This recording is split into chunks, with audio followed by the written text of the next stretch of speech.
And how did you become one of the rare Egyptologists who also believes that a megalithic civilization predated the dynastic Egyptians and built the pyramids? Trying to become an engineer, and I have the basis of engineering in my mind. I was the let's say I was the good person or a good chance to understand so many of the ancient techniques. When I was talking to many of the modern engineers, some of them are experts, like Christopher Dunn. I could easily understand what they are talking about, and I could easily understand the challenges of building these megalithic structures and carving these huge statues, colossal statues. I was lucky also, okay, because from the beginning of my career, I started to meet those people. Some of them are famous, some are not famous. Okay, so I met so many geologists, and many of them are very professionals and very talented in their field. I met so many geophysicists and engineers and even astronauts and so many people who was a kind of a rare chance. They had their own interest about ancient Egypt. So they are expert in their field and also interested in the Egyptian history and the Egyptian civilization. So that was my golden egg, if I can say it this way, sharing knowledge, talking. And one of the good things I love to, like when I describe myself, it is not just open-minded, but it is not easy for me to deny something.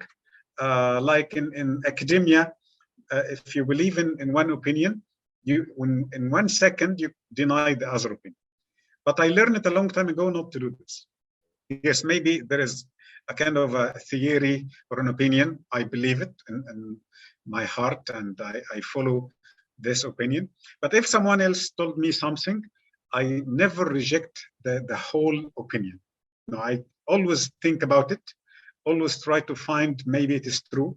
Okay, and that happened with me several times. Many opinions in the beginning, I let's say I was not against, but it wasn't my opinion. I didn't adopt this opinion. But later, I found that if we just fix some words or some parts of that opinion, it will be a very good opinion. So I became a proof, or I found the proof to prove that opinion is true. The opinion I wanted to reject in the beginning. It's crazy because mainstream history or archaeology or Egyptology tells us that, again, the pyramids were built simply as tombs by the dynastic Egyptians. Well, it's one thing to read that, but once you go in the pyramid, you realize this thing is not even really functional for humans to be climbing through. I mean, I could barely ascend and descend some of those 300-foot passageways with the modern day wooden stairs and railings they've put in. How in the world would an ancient Egyptian funeral procession have walked through the pyramids with relics and statues and ornaments that steep? You can't do it. You would have slidden down on those smooth granite surfaces. So that was one thing that jumped out to me, is this thing does not even seem functional to be used as a tomb. What are your thoughts and theories regarding the Great Pyramid and what it might have been in ages past? Look, when I debate with my colleagues, I always use very simple logic and telling them, okay, if we agree that the king is going to build a pyramid to be his tomb, how long the pyramid will take, in your opinion? Asking my colleague. So the estimate time, they think about 20 years, because this at the time was mentioned in the history book of Herodotus, the Greek traveler who came to Egypt. So I tell them, okay, 20 years, that is very risky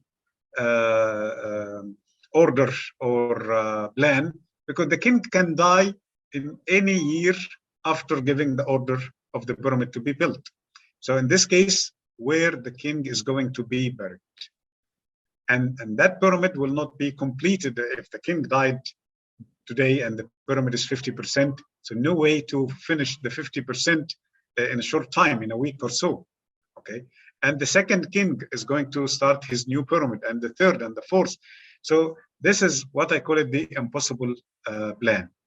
Okay, and it is now very easy to debunk in the story that the pyramid was built to be a tomb. But we can approve the second story, or if we can fix this story, that the pyramid was used as a tomb. That makes more sense, okay?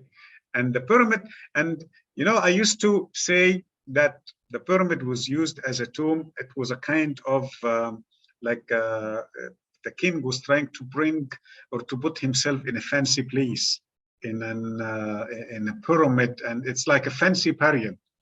No, my latest opinions are completely different now.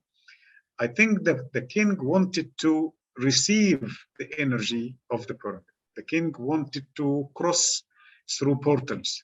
The king wanted to be to have the chance to maybe come back to the first life, or to use the energy of the pyramid to cross. Or it is a kind of a spiritual aspect. It is not just a silly king wanted to be buried in that famous structure.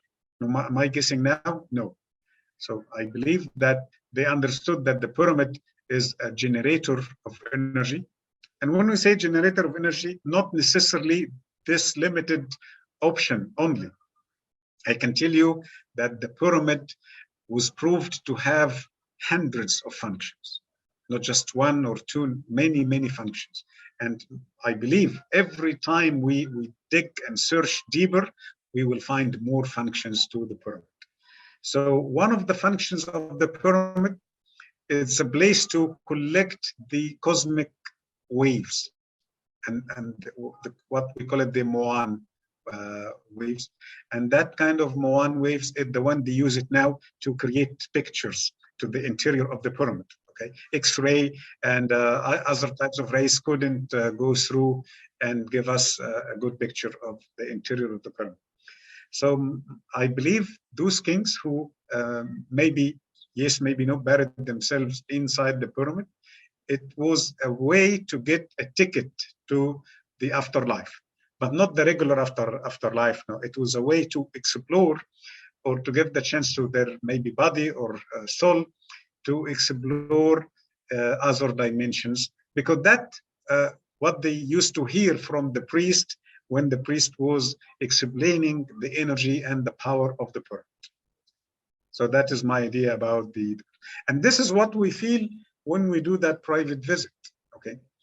And the beauty of the private visit is you go in a time there is nobody else, okay? And that's why, and I believe you, of course, and all my clients in my tours in the last 20 years had felt the same. When we go to Giza Plateau, second or third day of the trip, in what we call it the public visit, they enjoy Giza Plateau, they enjoy the stories and everything. But when we go again at the end of the tour, they see different Giza Plateau. They feel different Giza Plateau. They enjoy different atmosphere, different environment, because there are nobody there except our group, is a small or big group. And that is for 2 hours. That is a privilege. Is not easy for almost 90 or 95% of the visitors of Egypt.